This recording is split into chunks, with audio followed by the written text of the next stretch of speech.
Déjà 11 épisodes, dinguerie! Oui, ici on fête le 11, pas le 10. Et quoi de mieux que de parler de mon actuel héros préféré? En plus, on est dans le thème. Ouvrons le dossier sur Eddie Brock. Edward Charles Alan Brock. Il n'a pas eu une enfance facile. Sa mère est morte à sa naissance et sa raclure de père l'a tenu responsable. Et il n'a pas été le père de l'année, quoi. Violence, haine. En plus de ça, Eddie se faisait bully à l'école. Forcément, il va se buter à la muscu et devenir un vrai athlète à l'université, où il étudie le journalisme et se met à sortir avec Anne Weining. Quand ils sont diplômés, ils partent à New York où ils se marient et Eddie devient un reporter pour le Daily Planet. Le Daily Globe. Alors il contracte un petit cancer parce que sa vie était pas assez sympa. Et c'est à l'époque que le tueur en série connu sous le nom du Rédempteur sévissait. Et il se trouve qu'il va contacter Eddie, un certain Emil Gregg. Il avoue tout dans un interview pour le Daily Globe. Eddie tient le scoop de sa vie. Sauf que, pour ceux qui le savent, le Rédempteur c'est Stanley Carter. Et le jour où Eddie publie son article, Spider-Man arrête Stanley.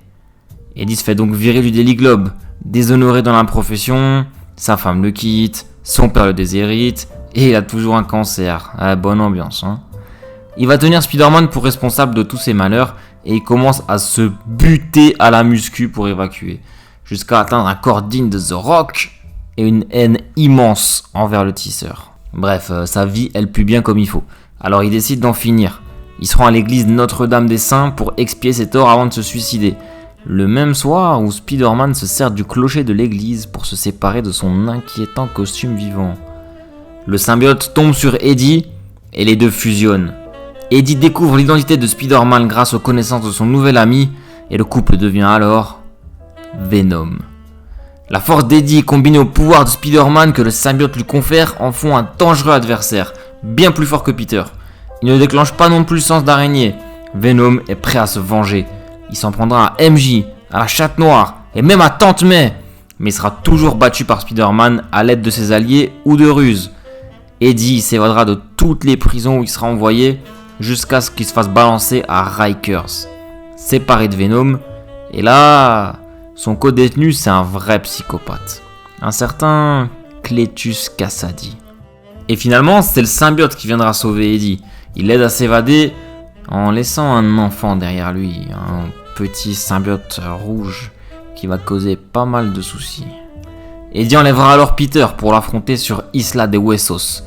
Peter comprend que Eddie et Venom ne seront heureux que quand il sera mort, alors il simule. Et Venom est enfin en paix, il décide de rester vivre sur l'île. Fun fact, il y rencontrera Darkhawk, mais aussi Wolverine qui a été envoyé par Nightmare, et les deux s'allieront pour le vaincre. Finalement, le Cletus là, il est devenu Carnage, et il se met à semer la destruction. Et Spider-Man y comprend que celui-là, il le vaincra pas seul ni avec des ruses. En cherchant Eddie, ça part en triple threat. Mais finalement, il s'alliera avec Peter pour vaincre Cletus. Il recroisera son pote Volvi avec qui il croisera le fer. Logan le battra et lui conseillera de changer sa colère en quelque chose de plus bénéfique. Lors de son affrontement final avec Spider-Man, il sauve des gens. Et Anne, son ex-femme, elle lui fait réaliser que le tisseur, lui aussi il fait que sauver des gens. Les Nemesis font alors une sorte de pacte de non-agression et Eddie part à San Francisco pour suivre les conseils de Logan. Là-bas, il commencera notamment à aider des clodos. Un gros monstre assez gentil donc. Mais il sera capturé par la Life Foundation, qui le forcera à donner naissance à 5 symbiotes de plus. Agony, Lasher, Phage, Riot et Scream. Heureusement, grâce à Spider-Man, il parviendra à les stopper. Il deviendra une sorte de justicier et il fera alors équipe avec de nombreux héros, dont Darkhawk une nouvelle fois, mais aussi Wolverine, à nouveau contre Nightmare. Après quelques aventures, Eddie et Venom seront en symbiose totale, et il sentira que Carnage allait donner naissance.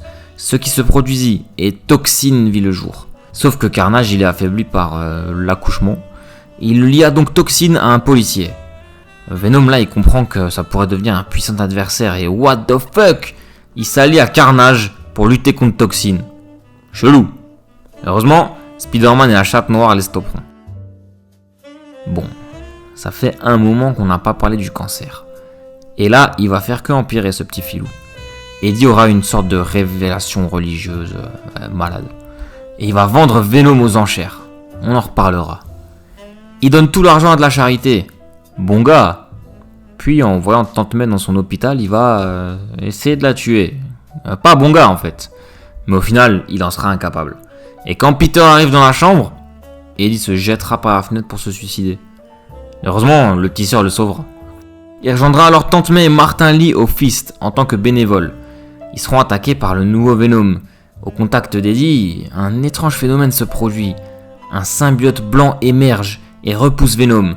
En réalité, ce sont les restes du symbiote en Eddie ainsi que ses globules blancs altérés par les pouvoirs de Lee, qui, comme vous le savez sûrement, est Mister Negative. Ça donnera naissance à un symbiote particulier, Anti-Venom. Il s'alliera avec Spidey pour vaincre les Thunderbolt et Osborn, avant de jouer les anti-héros en solo, en affrontant des dealers et en faisant ensuite équipe avec le Punisher, jusqu'à ce qu'ils essayent de s'entretuer bien sûr. Il oscillera entre les deux camps, aidant Spider-Man et Race, ou en rejoignant les Revengers jusqu'à Spider Island, quand un terrible virus changera les habitants de New York en araignées. Anti-Venom semblait alors immunisé, et Mr. Fantastic trouva même un antidote grâce à lui. Mais Eddie devrait sacrifier Anti-Venom pour sauver la ville, ce qu'il fera, devenant un héros. Sans symbiote, il va se mettre à tous les traquer, pour les empêcher de se reproduire, à commencer par Scream et Hybrid, la fusion des 4 autres symbiotes de la Life Foundation. Il tuera leurs hôtes en plus des symbiotes, et il se mettra en chasse de l'actuel Venom, l'agent Venom, qui le vaincra.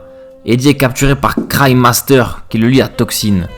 Surpuissant car spécial, ce symbiote domine totalement Eddie, et ils n'ont qu'un seul but, massacrer Venom. Ils vont alors dévorer de nombreux criminels pour se renforcer, jusqu'à ce qu'ils fassent finalement équipe avec Venom pour aider des SDF attaqués par les cyborgs. Les clodos à San Francisco, le Fist, et maintenant cela, c'est un peu sa clodonite en fait. Eddie parvient à reprendre le contrôle sur Toxin, et il se rend compte que le nouveau Venom, c'est plutôt un bon héros en fait. Et il renonce à le tuer, tant qu'il contrôlera le symbiote. Eddie et Toxin rejoindront finalement la Task Force anti-symbiote du FBI pour stopper Carnage qui voulait utiliser le terrible Darkhold pour libérer le chaos. Les gentils gagneront, mais le symbiote Toxin sera détruit, laissant une fois de plus Eddie à nu. On verra comment dans la partie 2, mais Eddie récupérera alors Venom, redevenant finalement lui-même. Il sera une sorte de anti-héros, plus héros que anti même, en aidant Spider-Man à affronter Maniac, un autre symbiote entre autres. Il participera aussi à une guerre multiverselle avec d'autres Venom contre les terribles poisons. Quelque temps plus tard, Venom deviendra alors fou et il sera vite attrapé par Rex Strickland, le premier homme à avoir porté un symbiote. Il apprendra alors la vérité. Les symbiotes sont nés d'un dieu primordial, présent avant même le Big Bang. Knull, un être de ténèbres, surpuissant, emprisonné au cœur de la planète des symbiotes, mais il se réveille. Avec Spider-Man, l'autre, ils vaincront le Grendel, son émissaire. Et là, Eddie va être un peu perdu. Il a peur de Knull, et en plus de ça, il va faire une terrible découverte. Sa femme, Anne, qui est morte depuis des années, et ben en fait, elle a eu un enfant de lui. Eddie est donc papa. Et il retrouve son fils, Dylan, pour qui il va encore plus changer, devenant un vrai super-héros. D'ailleurs, quand Carnage fera un énième retour, fusionné au Grendel cette fois-ci, Eddie donnera tout pour le stopper. En effet, le tueur en série voulait gagner assez de puissance pour libérer Knull. Allié aux Avengers, aux Fantastiques, à Hulk et à Spider-Man, Eddie parviendra à vaincre Dark Carnage. Sauf qu'en le faisant, il libère Knull. Là, les Avengers veulent carrément le recruter. Mais Eddie refuse. Il est infecté par les restes de Carnage et il se rend sur son ancienne île pour s'en débarrasser. Ensuite, avec son fils, ils chercheront un moyen de stopper l'arrivée de Knull, jusqu'à recourir à l'aide du Maker, un Reed Richards maléfique. Ce dernier les trahira et les enverra dans une autre dimension, où Dylan est devenu un tyran symbiotique, et où Anne est Venom, et elle lutte d'ailleurs contre son fils. En mettant fin à son règne, Eddie et Dylan passeront finalement une année entière dans cet univers pour se préparer à l'arrivée de Knull avant de rentrer dans le leur pour obtenir un ultime message d'un étrange allié. Il y en a un autre. Un dieu de lumière. Knull, le roi des ténèbres, le dieu de l'abysse et de la forge, arrive. Et voilà, c'est tout pour Eddie. Et là, on est maxi à jour. Finalement, vous voyez, il n'a pas été tant méchant que ça. Il a pas mal de potes héros. Il a même retrouvé Logan dans Savage Avengers il n'y a pas longtemps. Une histoire très mouvementée de rédemption qu'est celle d'Eddie donc. Et je pourrais que vous recommander une fois de plus de lire l'incroyable run de Donny Cates sur le personnage que j'ai condensé à la fin de la vidéo. C'est vraiment mon run préféré ever en fait, et le personnage de Venom a une histoire totalement fascinante. Venom comme Eddie d'ailleurs.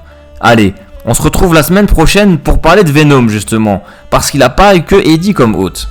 C'était l'agent Warvel, terminé.